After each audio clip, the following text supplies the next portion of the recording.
Well, yeah, waiting on you, Shelby. It's fine.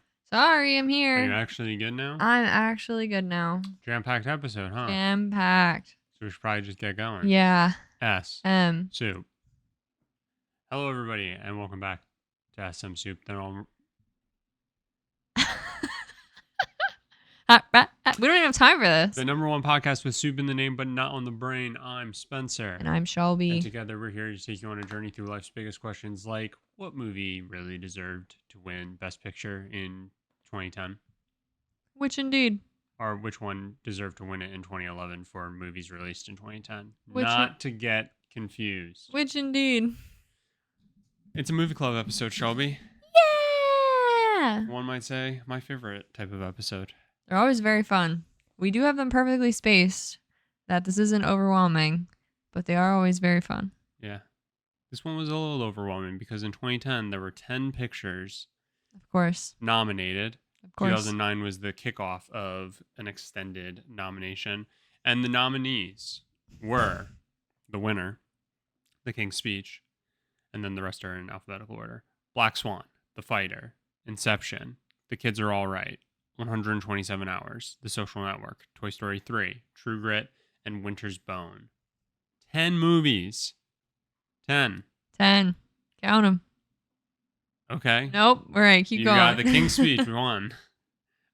So we talked about it a couple weeks ago. I think it was the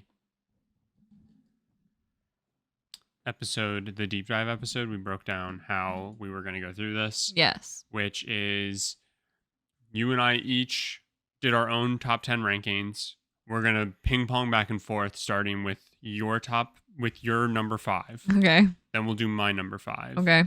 And we'll work our way to the top. I think it's safe to say this year, so King's Speech won. We both have it in our top 5. Yes. So not to worry. In a given year, if the King's Speech wasn't in our top 5, like we would take the time to talk about it. Yeah. We'd probably start with it. Sure. If it's not in any of our top 5, and then we'd ping pong back and forth with our top 5.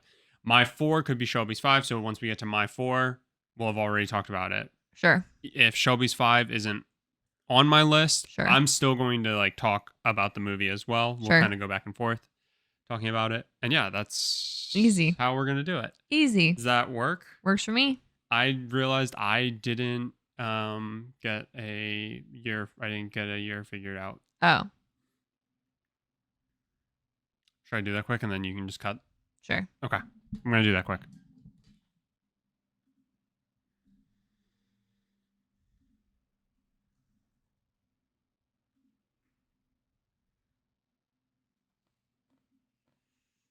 Hi, how are you? Hey.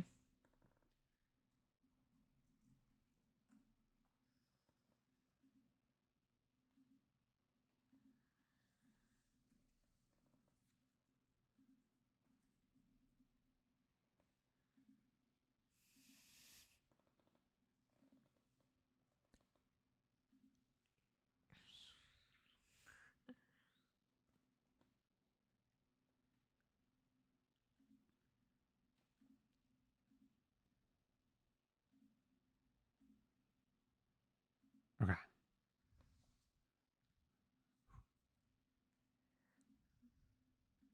And we're back. All right. I think that was everything. Yeah. I have next year figured out, so we'll reveal that at the end. Cool. Shelby? Yes. This was a tough year. It was yes and no. We can get into it. It was but tough to get 10 down to 5. It was tough to get 10 down to 5.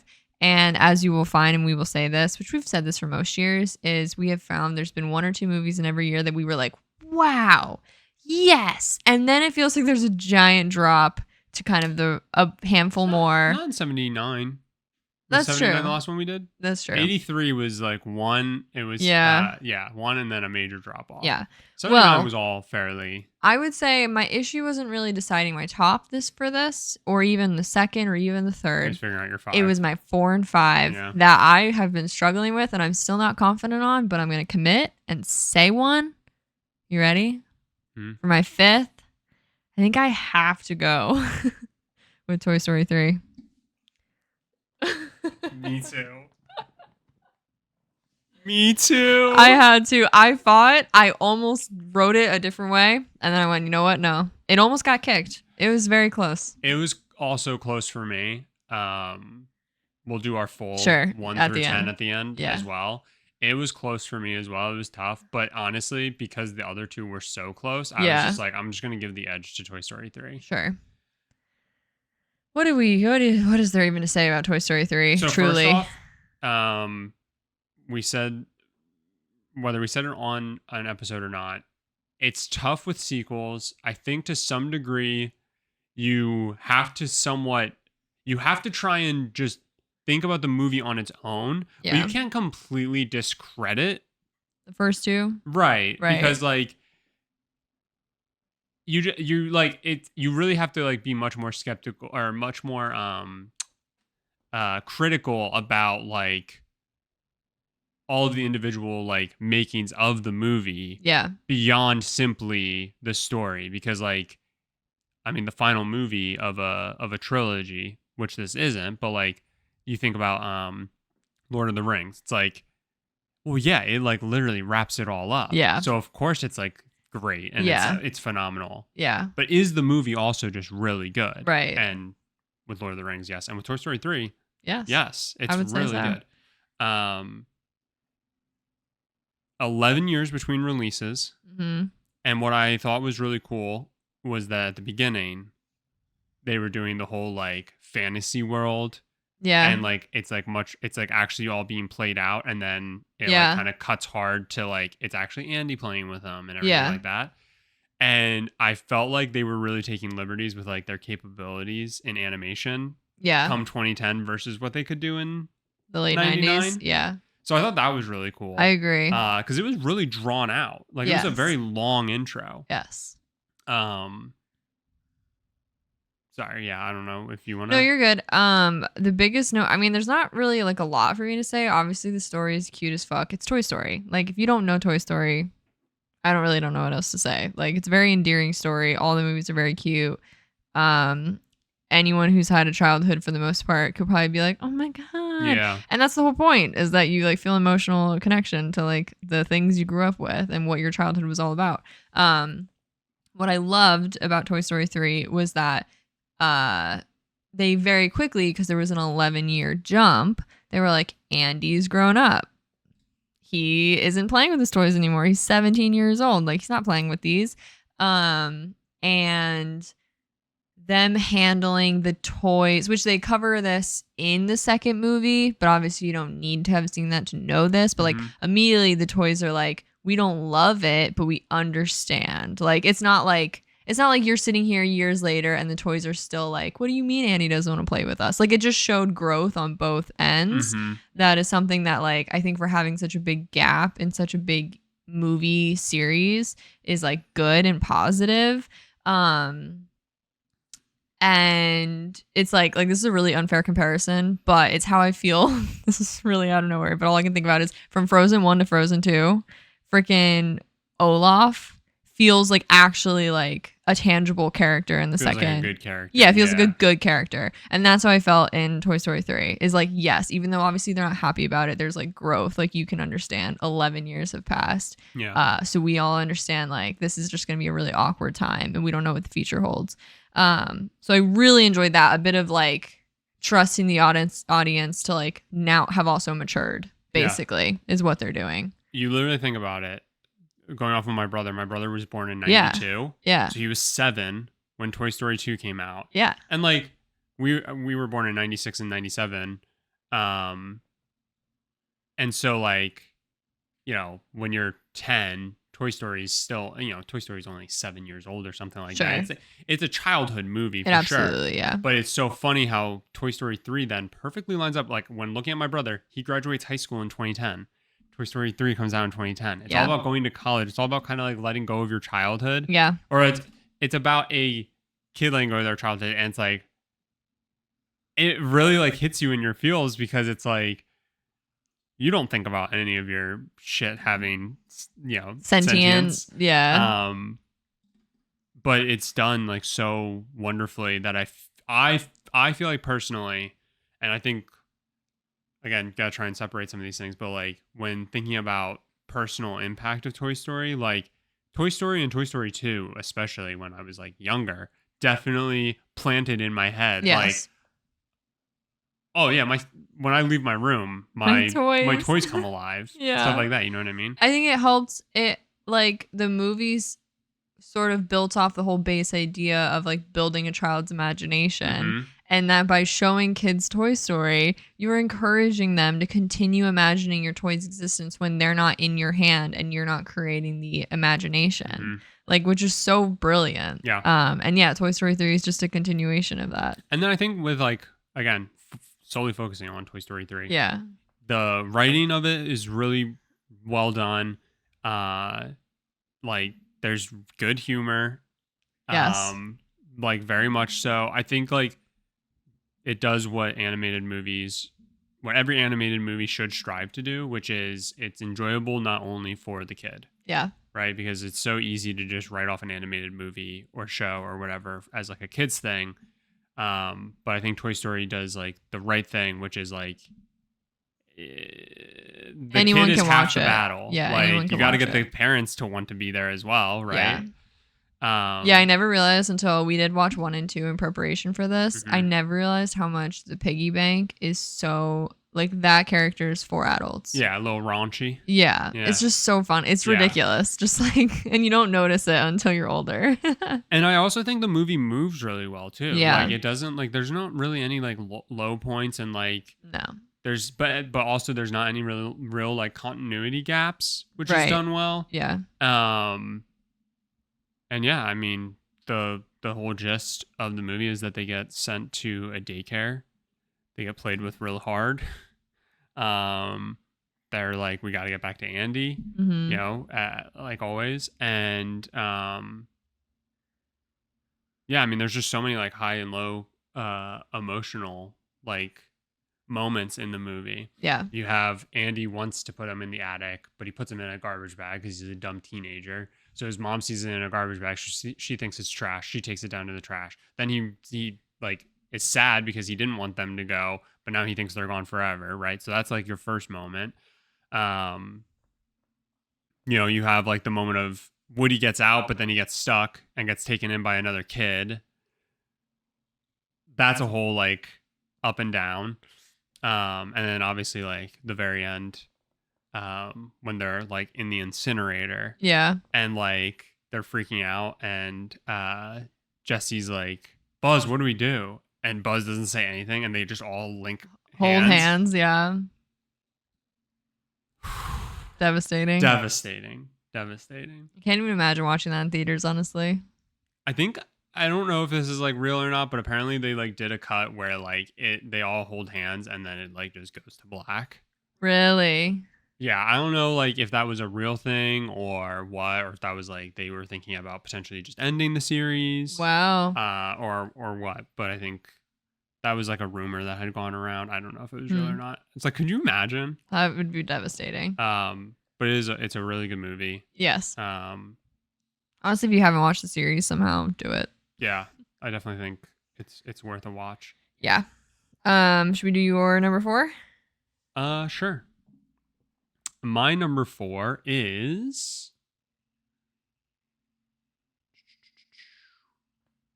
I have that. So my 4 and 3 were really tight. For 4, I have The Social Network. Okay.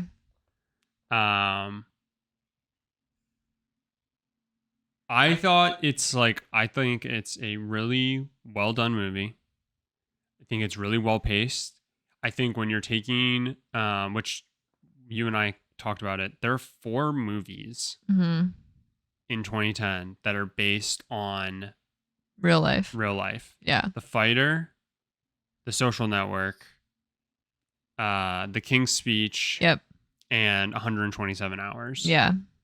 And I feel like Social Network, this is bear with me here. I think it does what like Oppenheimer did really well, which is overall it's kind of a boring thing. Mm-hmm. It's just nerds doing nerd shit. Mm-hmm. But they found a way to like move, make it fast paced, and make it interesting. Okay. And that's what I really liked about it. Sure.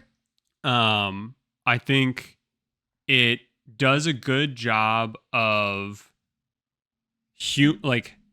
humanizing elitists and nerds and stuff like that, Yeah. right? Yeah. And these like rocket scientist types.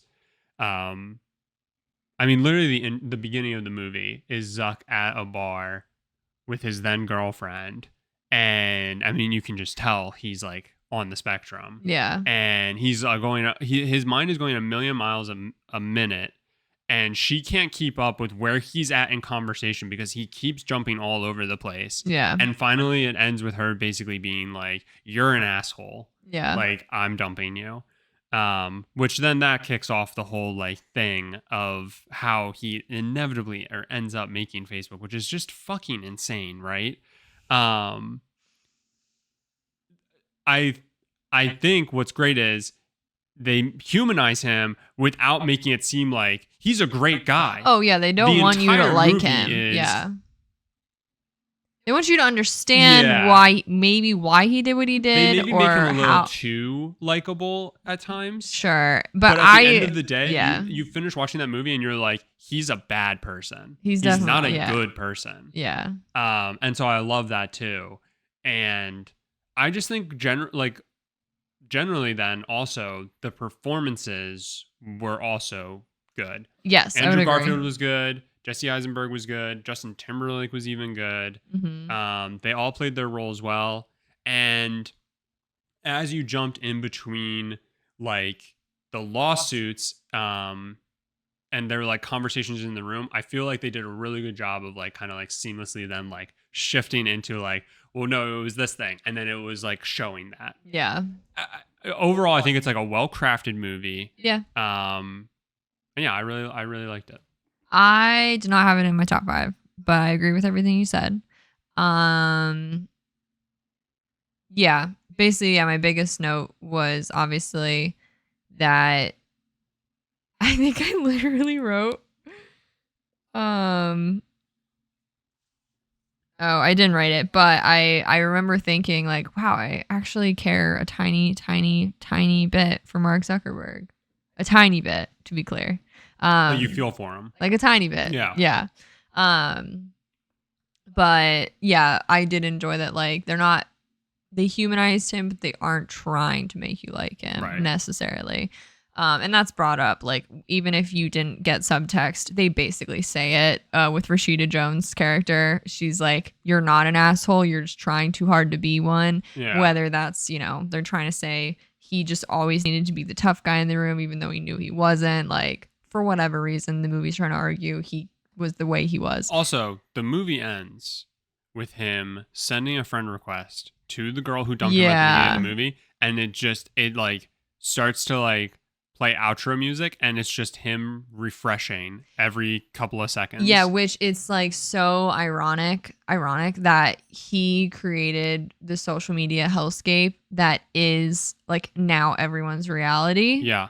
And if per the movie, within seconds he was falling into that hellscape he created. Yes. Like within no time Kind he of fell insane. into it. Yeah. So again, I don't know. They could have taken some liberties there. Sure. But like, right. just like that part too is just like wild. Yeah. Yeah. The whole thing. I mean, it was it's- definitely very interesting. I loved that also throughout the movie. So it's literally Mark Zuckerberg created Facebook while he was at college, and a bunch of people got burned and or part of it in the process, whatever. And all these people are now suing him he's in 2 big lawsuits at the same time. One group saying they stole the idea, the other group saying like, I guess I don't really know why Andrew Garfield's character. He's suing him because he was basically He getting cheated pushed out. Yeah. Yeah. Okay. Yeah. When Facebook became like a huge actual corporation. And I did love that.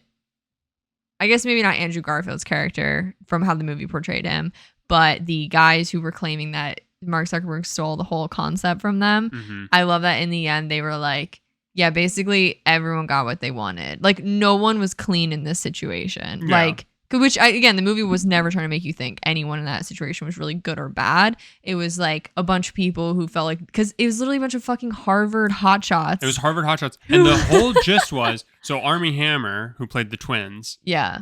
His whole thing, their character's whole thing was they wanted to make a social media platform that was exclusive. Yeah. That like only Harvard could be a part of. Could use it. Yeah. And like, I think that is how it ended up starting out. But then Zuck very quickly like expanded. And that's it. not to say that the twins wouldn't have also done that, but like that's what it all started as. Like these are all bad people. Oh yeah, literally not a single one like, of them. They're all scum. Yeah, absolutely. And the movie isn't really trying to tell you otherwise. Like they are saying like everyone got what they wanted. Like the twins still made out with a bunch of money, still got put in the Olympics, which was their lifelong dream. Like still got everything they wanted. Zuckerberg pretty much got everything he wanted. They were basically saying that like, and Rashida Jones again, her character in the end basically says like, all of this shit is going to be nothing in the end. Yeah. Like it's annoying and it's dramatic, but like it's all going to be not like this isn't really like you're still going to get what you want. And you know that. Yeah.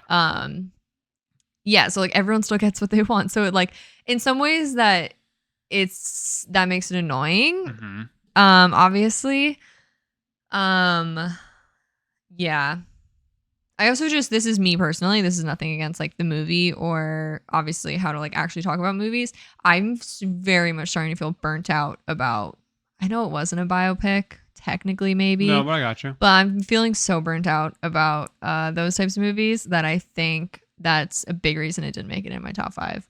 I'm just like over it. Like, do I care? Like, do I really care about these people? Like really? Yeah, especially no, I think Mark fair. like, I think like it's fair. You know, like it does have to like be interesting. Yeah. And again, that's why I kind of hated drawing the comparison to Oppenheimer. But I do see a lot of like the reason why I like Oppenheimer. It's a movie that is about people standing around and talking and then making one of the deadliest things ever. Yeah. And in a lot of ways, social media. Facebook. Also. No, I mean, like, it's a lot of, again, it's just a lot of nerd shit. Can you make it entertaining? And it's like, yeah, the movie kind of rips for an hour and 50 minutes or whatever it is, right? Like, it moves, it's entertaining, it makes you laugh, it, like, checks off all the boxes. And maybe that's part of having watched it in 2024 versus 2010. Oh, I'm sure. I could see this movie hitting a lot harder in 2010. Definitely. I think 2024, like, now if I even hear Facebook, I feel like most people are age or eye rolling. Yeah. Like, no, I hear you. So I think it hits completely different for the time we're watching it, that I just like really walked away like, do I care? That definitely is a really good But that's point. not on the movie. That's like on time and culture. If and The Social Network was made this year, would it be a Best Picture nominee? Maybe not. Probably so not. I hear what you're saying. I would say probably not, but I don't know. Would people have enough interest in it? It's a I good feel point. like no. But that again, I think the movie's fun. Like, good. Like, I agree with everything you said. Yeah. You want to hear my number 4? Yeah. My number 4 was True Grit. Okay. So not that, again, we're not really taking this into account, but I do just want to say I read the book. We watched the original movie from the 80s, 70s. I don't remember. It doesn't 60s? matter. 60s. With John Wayne. Mm-hmm. And then obviously the 2010 one, just because I wanted to. Book was good, if anyone's in the mood. Quick book. The True Grit 2010. I did not expect this to it's not a great movie, but I enjoyed it. Like, it was just a good time for me. Mm-hmm. And maybe it was because I like read the book. I'm always really excited to see how movies do books. Mm-hmm. So that probably helped build it up a little bit for me. If I wanted to compare the 60s version to the 2010, in my 70s, whatever it was, the John Wayne to the 2010, I think the 2010 one is so much better. Mm-hmm. Obviously, that might just be an age generation thing, because if I said that to my mom, she'd probably be like, no, you're wrong, which is totally fine. I thought just the characters were so much better portrayed. You actually like cared about them. Versus the John Wayne version felt so dry, which was just it feels like a typical Western. Mm-hmm. Whereas the 2010 one, like, I feel like there's actual fucking chemistry between the characters. Like, they actually interact well together, and there's actual, like, it feels like emotion behind what they're saying. Mm-hmm. So for me, the 2010 one was a lot better. Also, yeah, Real quick, the movie, like, it cooks. It's like it's an hour and 45 or something like that. It's quick. It moves. Yes. It doesn't draw out shit that doesn't need to be drawn out. Correct. And I think honestly, it probably gets helped a little bit that we watched the older one because we could see how much better they did this one. Yes. They just cut out like so much like riding, walking and waiting and like all this other stuff. And it's just like yeah, and then like you said, like I mean, Jeff Bridges. And that's my biggest note is Jeff Bridges as Rooster Cogburn was my favorite thing of the entire movie. His just like drunk, like mumbling accent was so fucking funny. Like so funny. So the movie was done by the Coen brothers. Yeah. And I think a lot of their typical Coen brothers comedy like seeps all over this movie. Yeah. And you like the only part of the movie that is drawn out and it's so amazing for it is when Rooster Cogburn is overly drunk and he and LaBeef start arguing about their ability to shoot. And so they start throwing up bottles and shooting at it and they're like missing. And it's like, it's a 5 to 10 minute clip. Like scene of a movie that is only an hour and 50 or so. Yeah. And it's so good. It's so freaking And see, funny. maybe this is just like how I interpret like my general reading and whatnot. I enjoyed the 2010 version that I feel like you actually saw Rooster Cogburn. Like you actually saw the main character. Like, yeah, in the 60s, whatever, John Wayne version. Yeah, they call him a drunk. He's carrying a bottle, but he's never like belligerent. He's never like kind of a mess. Yeah, I think he falls off the horse. He falls off like once and then it moves on. Like it doesn't like give any context. And they like barely the way Jeff Bridges talks. Yeah, I just like, felt like I felt like the character was actually a character on the screen. And like the book gives you like all this backstory. And I feel like in the 2010 version, they actually let Rooster Cogburn tell his backstory. Whereas in the John Wayne version, it kind of just gets put in here and there like a sentence. And I just feel like in my opinion, the characters are done way better in the 2010 version. That it's like a very enjoyable, lively movie. Yeah. And I also thought Haley Steinfeld was really good. Really good. Yeah. Really good. Yeah. Like the perfect mixture. She's the main character. Yes. And she was great. Oh, the other thing that I wanted to say was that Josh Brolin is like the bad guy that they're after. And so he's only in the movie for 10 minutes probably total. Yeah. And he's so fucking funny. Like he's not intentionally funny. His just the way he played the character and the character itself was so fucking funny. Yeah. That was just another thing to me. That was like Coen brothers all over it. Yeah. But yeah, truly Haley Steinfeld was fantastic. Yeah, just great all around. So that was my number 4. You want to do your number 3?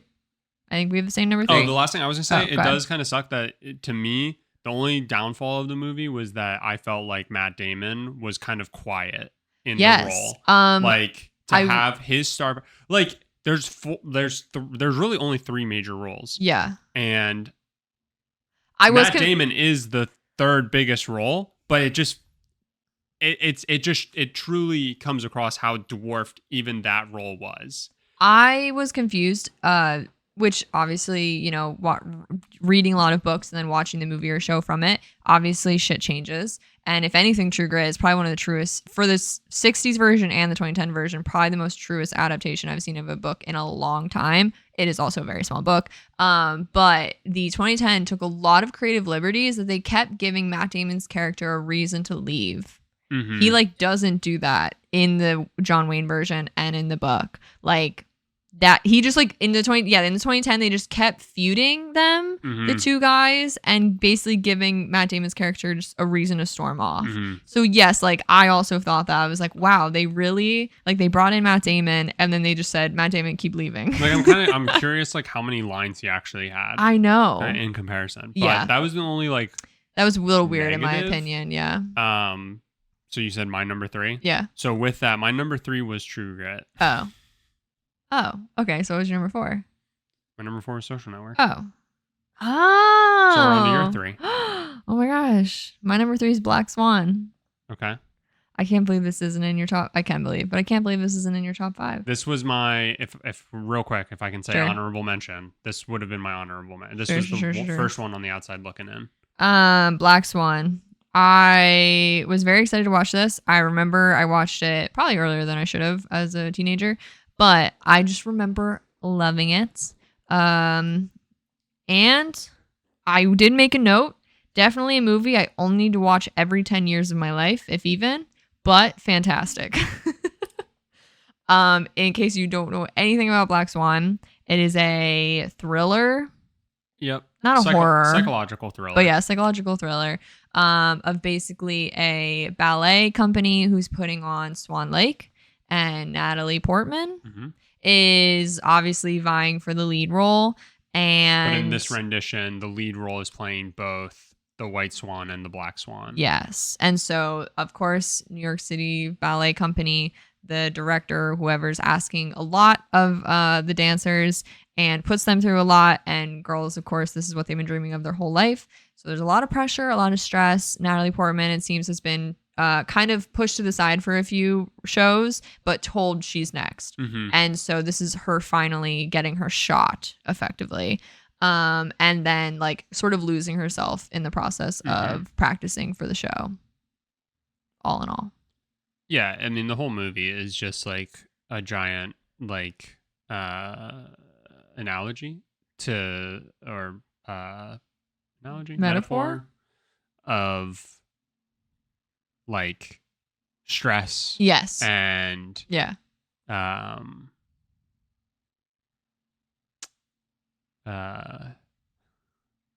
think of the right words.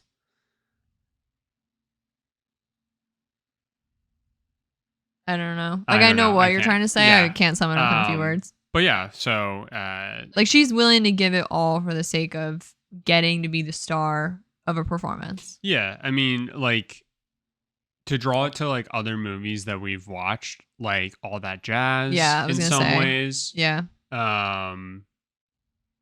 Just showing somebody like taking their body to the breaking point. Yeah. And then I think the perfect movie to compare it to that we've already watched, 1983, The Dresser. The movie follows Swan Lake. Like it follows the thing that they are going to put on, which is exactly what The Dresser did. That to me is why it was so close to being in my top 5, because it's like that's art. Yeah. That is so well thought out. The negative to the movie is that I was wincing the entire fucking time. It is very dark. Stand. It is very watching bodily harm. Yeah. Like that, and she's like picking at her nails and then peeling skin. Yeah, and, I was gonna say it makes my skin crawl. I did want to put a giant warning that if bodily harm in any way is not okay with you, do not watch this movie. It is very intense in that area. Like I would say a good like 25% of the movie, you have to wrestle with yourself in trying to figure out if what you're watching is truly happening or is inside of her head because of whatever her reason, sleep deprivation and her exhaustion and her everything else that is like weighing her down. Yeah. But I love it. It's so intense. It's very intense. And again, it is art, truly. Yeah. But yeah. Too much body horror for me. That's very fair. It is not something I love watching. Breaking down the individual like performances, like I didn't love Natalie Portman. Yeah. I think like I don't feel moved that like only Natalie Portman could have pulled this off. I agree with what you're saying, but I do think like I know when we were streaming we got into a whole Natalie Portman conversation, but I feel like for the movie, like the ballet director is basically like I know you can play the white swan, Mhm. like you're the sheepish perfectionist, always stays in line girl. Can you be the black swan who's like seductive and like Mhm. yeah, like breaking the rules obviously. And not to say another actress couldn't have done that. Yeah. That's not what I'm arguing, but I do think like Natalie Portman kind of just naturally gives off the like Sweet. Yeah. innocent, I and guess. like she has that very like she kind of commonly falls into a very soft spoken voice, and she's Mhm. always feels like she is shrinking herself like amidst a set of people.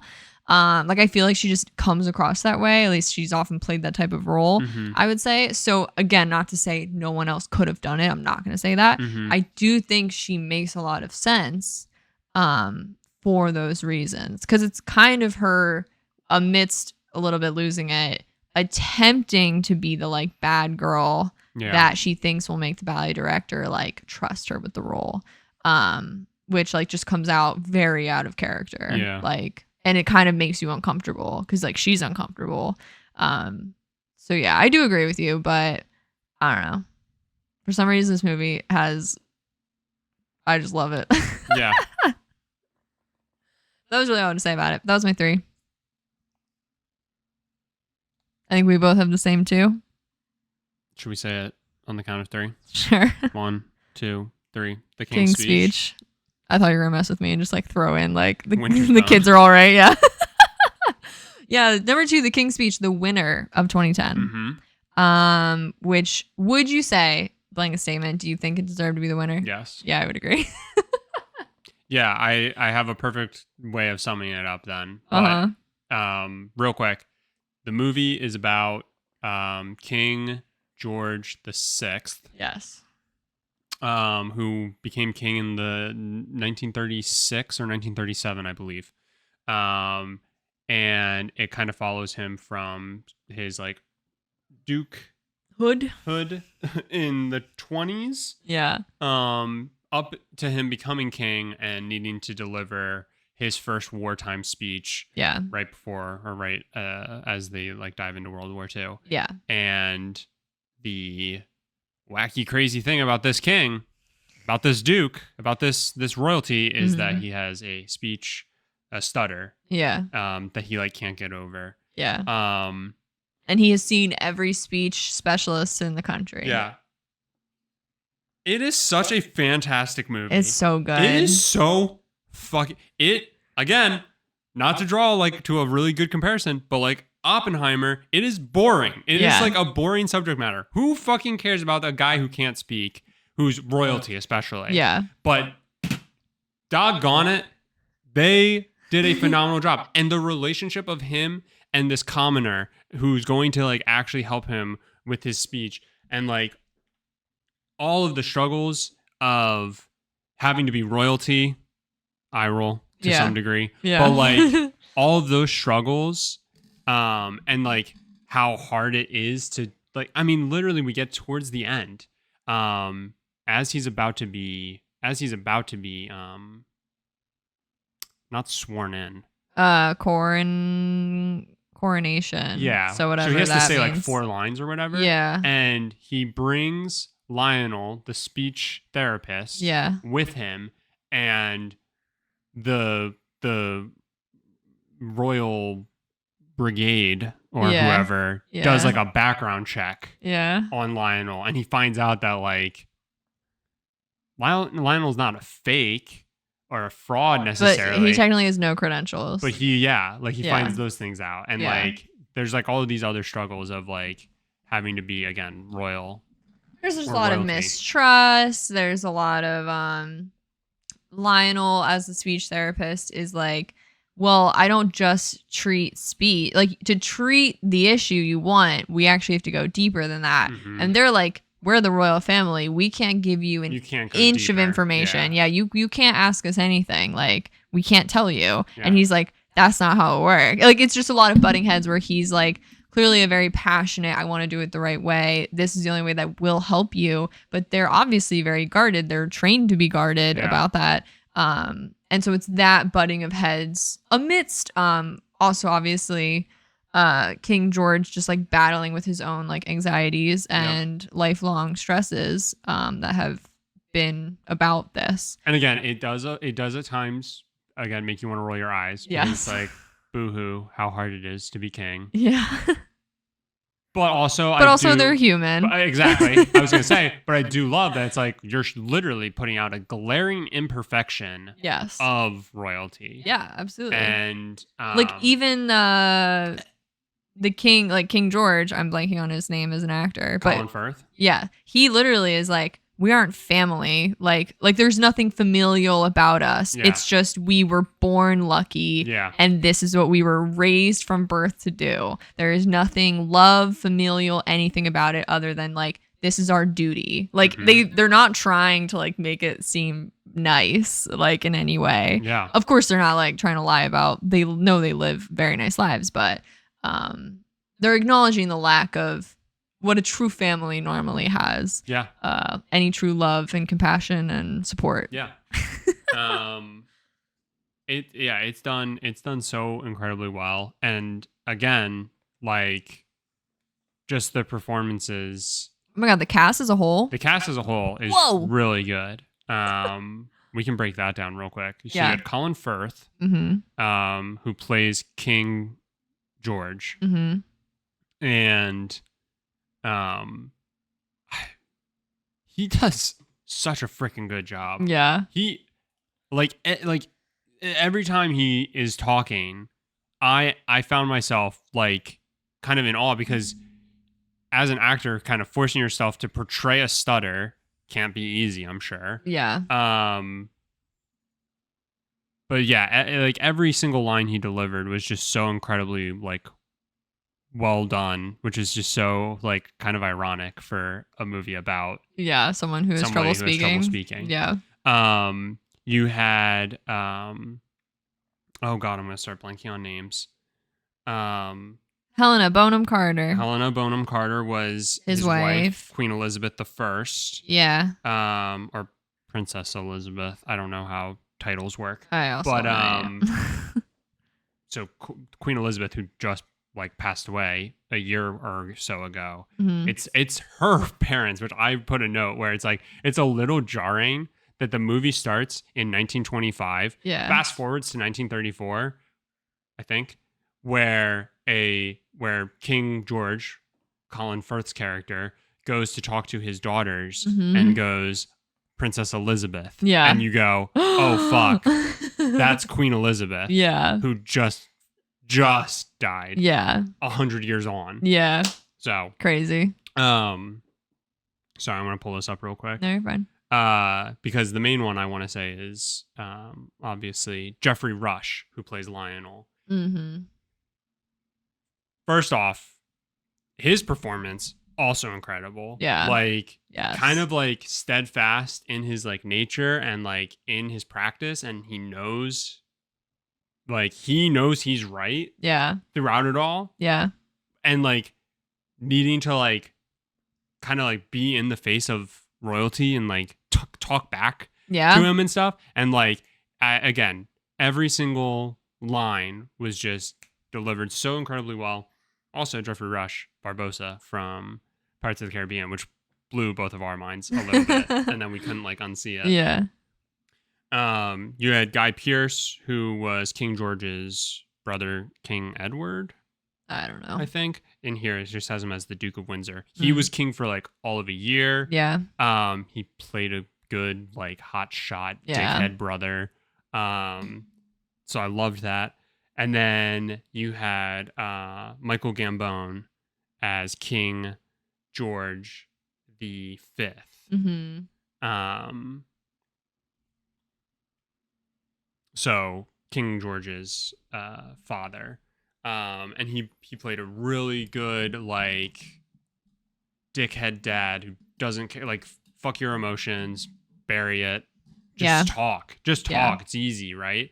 And so like that's all portrayed really well and shows like kind of like why he's having the troubles and stuff like that. And then you have Jeffrey Rush's character Lionel, who like helps him fix it all. And just like there are so many different beats that were like just like again, just delivered so well. Like when he has him speak and read Hamlet while listening to music, so he can't hear himself, and he records it. And then like you're like, okay, he won't listen back to it. You're like, this is fucking annoying.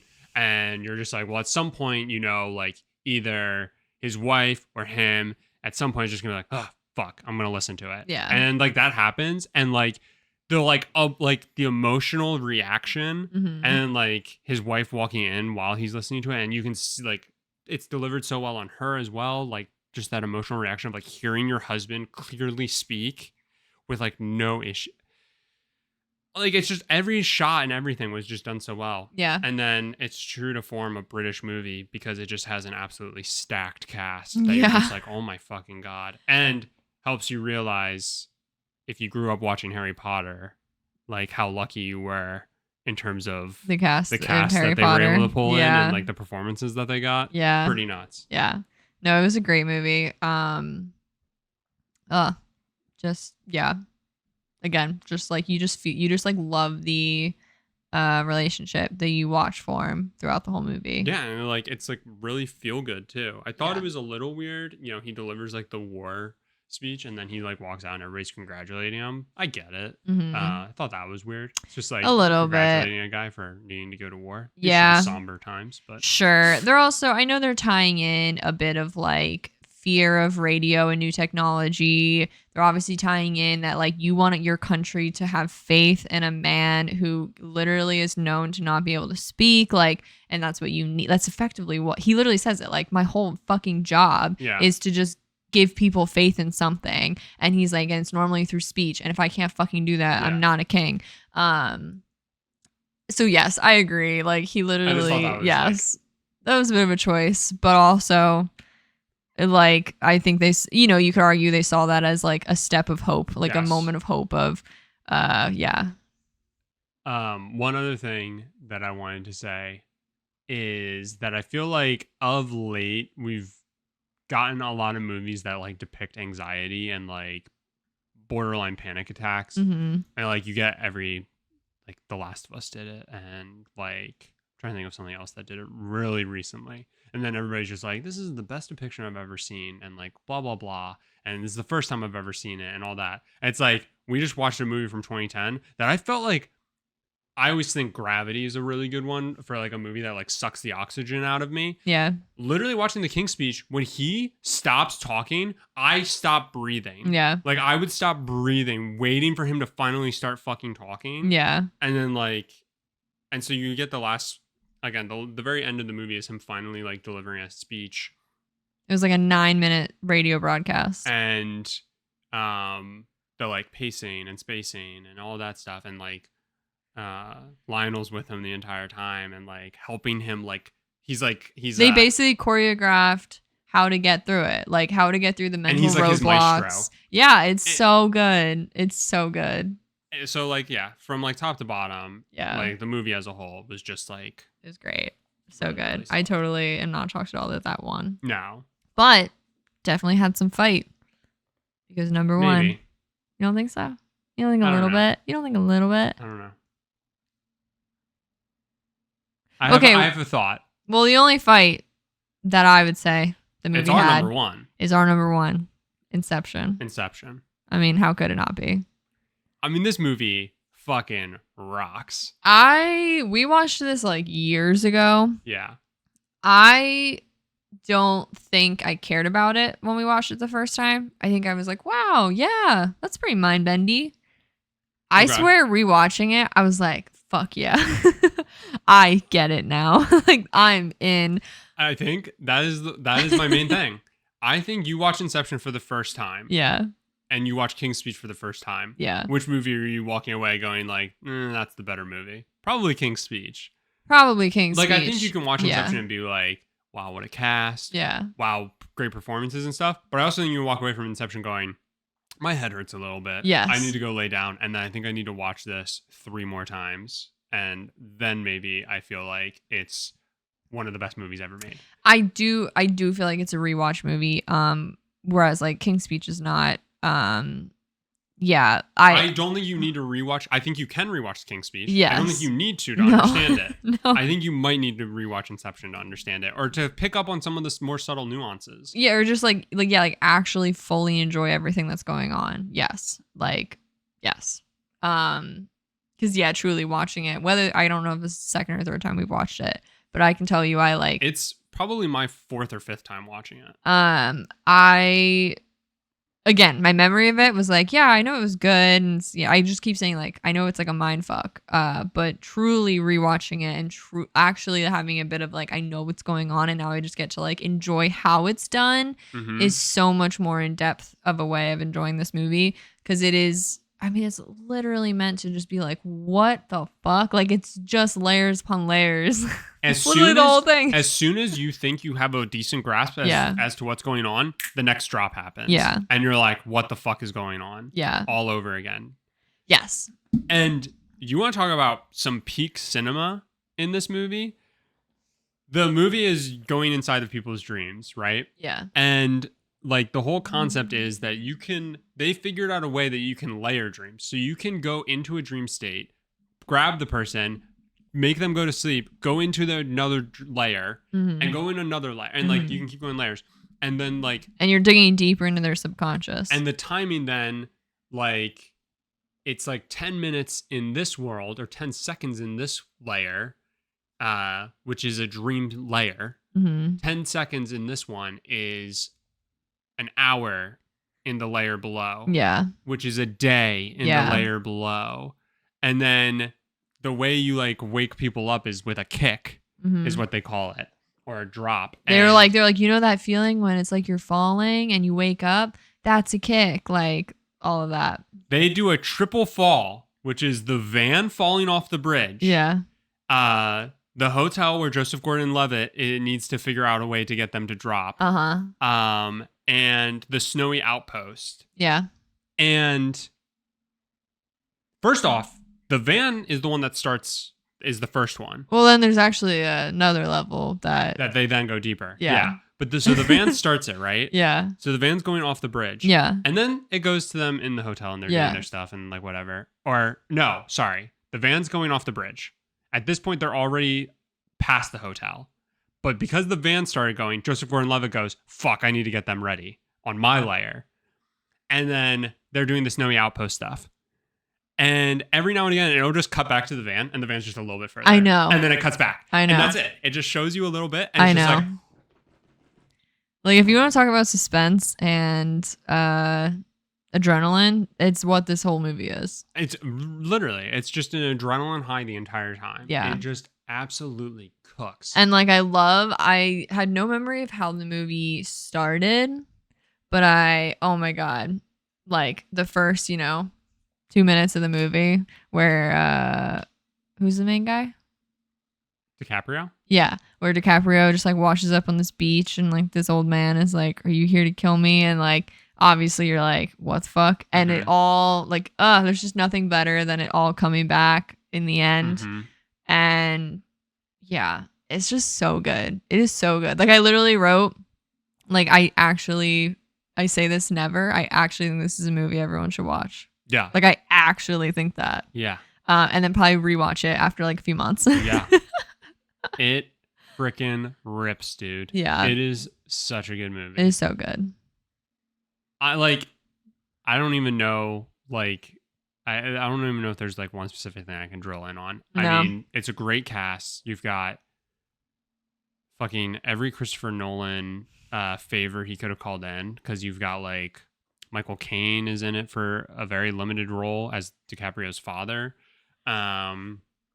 You have Leo, obviously. You have Tom Hardy, who's Bane. Right? Yeah. You've got Cillian Murphy, excuse me, who then goes on to be Oppenheimer. I totally did not know that he was in this movie. The Batman trilogy. He was in 2 of the movies. Yeah. DiCaprio's wife, who keeps invading every single time they're trying to do something, she is Bane's daughter. I have no idea. Ra's al Ghul's daughter. Oh, okay. In Batman 3. Yeah. She's in it, right? Sure. So you got this great cast, Joseph Gordon-Levitt, who's Robin in the Batman movie. Um, And then Elliot Page. Elliot Page, yep. And who else am I missing? I thought one or two other people. Ken Watanabe was phenomenal. His whole thing is great because he literally starts to die. He gets shot in the first in the first dream state. Mm-hmm. And they're like, you then again, you think you understand everything. You're like, oh, it's not that big of a deal. He'll just wake up. And then you find out that, oh no, DiCaprio has known that the sedative that they have means that he's going to go to purgatory. Yeah. It's just like, what? Yeah. And then it's like a whole new consequence you didn't even think could exist. And they're introducing it halfway through the movie because they realize they're fucked. Right. And then he and Elliot Page were like, no, we can save him. Yeah. We're going to go even deeper. So then it's like, we're going to leave it to Tom Hardy to figure out how to get us out of here. Yeah. And it's just so freaking... It's just so all good. intense. It's just it's like, if anyone even remotely likes action, you will love this movie. And yeah, it is intense. After about halfway through the movie, it's a heist movie. Yeah, yeah. So it's like a lot of setup, it's a lot of building the team and stuff like that, and it moves pretty good in those in the first half, and then the entire second half of the movie is pulling off the heist. Right, where of course a million things go wrong. It just rips. Yeah. It is so good. Yeah. So good. But I think King's Speech is probably the right choice. I agree. I think of the movies, I can sit here and say that I like Inception more, but I agree that King's Speech is a better Best Picture winner. Also, just British history, how the fuck wouldn't it, you know? Yeah. It as much as I do believe it deserves it, I feel like you get movies like that and you're like, it's gonna fucking win. Yeah. But I do actually think it deserved it. It did, absolutely. I don't think it was I'll say a cop-out win or any kind. Before we get into awards and stuff, Yeah. the other awards, and run through those real quick. Yeah. Would you like to give your 10? Your 10? So just run us through your top 5 real quick. My top 5 was Inception, Mhm. King's Speech, Black Swan, True Grit, Toy Story 3. And mine was Inception, King's Speech, True Grit, Social Network, Toy Story 3. Yeah. And then my 6 through 10 were 127 Hours, which I do want to make one comment about that in a second. The Social Network, Winter's Bone, The Fighter, and then The Kids Are All Right. Mm-hmm. What were your 6 through 10? Mine were Black Swan, 127 Hours, The Fighter, The Kids Are All Right, Winter's Bone. Winter's Bone was your last one? Yeah. Wow. Yeah. I guess I really hated The Kids Are All Right. It could have been close with The Kids Are All Right. And I really was pretty mad about The Fighter. Yeah. Yeah, those three were all I mean, pretty Winter's close. Bone as well, just to be clear. I thought they were all pretty Those mad. three were pretty close for me. I do want to call out real quick that for me, it was Inception, King's Speech were my clear 1 and 2. Yeah. And not really that tight. Yeah, but, I agree. Clearly were 1 and 2 for me. Then True Grit and The Social Network were tight for me. Then Toy Story 3 was clear. And then Black Swan and 127 Hours were also pretty tight for me. And I would agree that my 1 and 2 were pretty much set. Black Swan and True Grit were pretty close. And then Toy Story. Basically, I was stuck between Toy Story 3 and 127 Hours. Really? Yeah. Not because 127 Hours has been my avoidance movie ever since I knew of its existence. Mm-hmm. Because the entire concept was horrifying to me. Yeah. Obviously, it's a horrifying story. Mm-hmm. And just how you were I cannot watch self-mutilation. Mm-hmm. I cannot watch effectively torture. Mm-hmm. Can't watch it. So I've been avoiding this movie for years. But I did want to say it was good. Yeah. And I am so impressed that a movie that is effectively one fucking character Mm-hmm. was actually so good. It was done pretty well. It was done well. Yeah. I have to give it props. I was really stuck between putting it at 5 because I was actually impressed by it. My main note, real quick, was hour and a half of knowing exactly what was going to happen just to then be forced to watch it happen. Yes, there is that. We both immediately made the joke of, can you imagine having gone to the theater and been the one guy who didn't know the story pre the movie starting? Like, because like that is crazy. Because as soon as I knew the movie was released, I knew the whole story. Like, I feel like everyone knew it, like without needing to like see the movie to know the story. But yeah, obviously a very stressful movie. But I had to give it props because basically having it being a one-man cast for 98% of the movie was very impressive. Mm-hmm. Had to give that a shout out. But it was very stressful, and I probably never need to watch it ever again. Yeah. Okay. Shall we get into some of the other awards? See what we think. So, Best Picture, we obviously went over. King's Speech won it. I think we both agree that it was deserving. Yeah. Real quick, I just want to highlight the nominees for Best Director because that's when it drops back down to 5. Okay. So these 5 movies all were nominated for Best Picture, which you would think would be the case. But these were the ones that were then nominated for Best Director. King's Speech, which won. Black Swan, The Fighter, The Social Network, and True Grit. I'm shocked that Inception was not a nominee. I'm also shocked. I really Inception would maybe be the one that I'd be like. I guess I can't. I would give. Can I comment on directing? I don't know. The Fighter was pretty mid to me. Yeah. Like, obviously, true story. Like again, like it's Black enjoyable. Social Network, okay, I can get behind both of those. I think The Fighters was bothering me on that list. I could even get behind. Sure, like it's the Coen brothers. Yeah. And Social Network is David Fincher. I don't know if we really highlighted that. No. Like he's Fight Club. Oh, okay. So he's a great director. Sure. Literally, The Fighter is what's bothering me on that list. So anyway, I thought that was interesting. Best Actor. So 4 of the 5 nominees were movies that we watched. Okay. You've got Colin Firth as King George, Jeff Bridges as Rooster Cogburn, oh yeah, Jesse Eisenberg as Mark Zuckerberg, and James Franco as Aaron Ralston. All fair in my opinion. I like those nominees. I'm all trying very to think fair. if there's anybody out, like maybe DiCaprio, but like but that's he doesn't hard. really stick out. No, it's an ensemble cast, so that's kind of hard. Firth did win. Okay. For King George. Who was the 5th? I'm just curious. The 5th? Yeah, was Javier Bardem in Beautiful. Oh, okay. Just curious. Yeah, I'd say those were all very fair nominations. Yeah.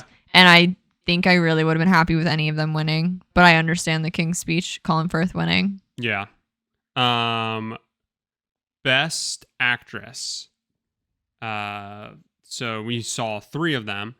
Natalie Portman in Black Swan, Annette Bening in The Kids Are All Right, and Jennifer Lawrence in Winter's Bone.